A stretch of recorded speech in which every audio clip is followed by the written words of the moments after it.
Salut à tous, c'est Laura. Donc on se retrouve aujourd'hui pour une nouvelle démo pour le magasin Musique et Son à Juvisy-sur-Orge dans le 91. Et pour changer un peu, j'ai choisi de vous parler aujourd'hui d'un ampli. Donc on a le Fender Blues Junior Tequila Sunrise.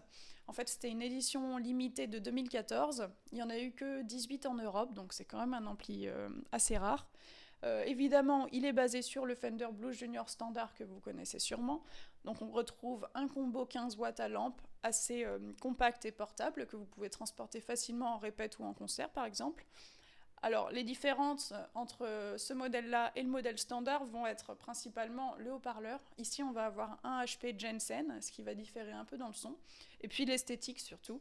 Donc on retrouve un beau caisson en frêne avec un coloris 3 tons Sunburst.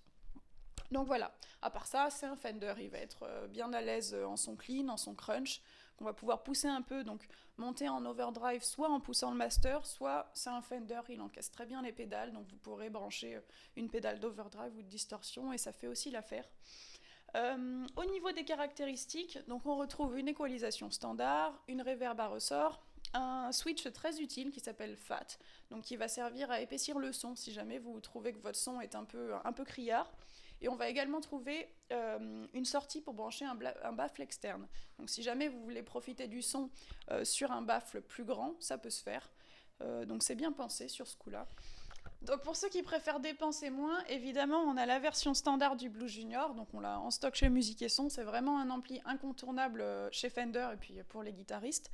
Donc évidemment, les deux amplis vont être assez proches, c'est pour ça que j'ai choisi de les inclure tous les deux dans la vidéo. On va avoir un peu de clean, un peu de crunch et puis un peu de son saturé. Et pour les sons saturés, j'ai choisi d'utiliser la Blackstar HT Dual, donc une pédale assez sympa à lampe, d'overdrive et de distorsion. Et voilà, on va écouter ça ensemble.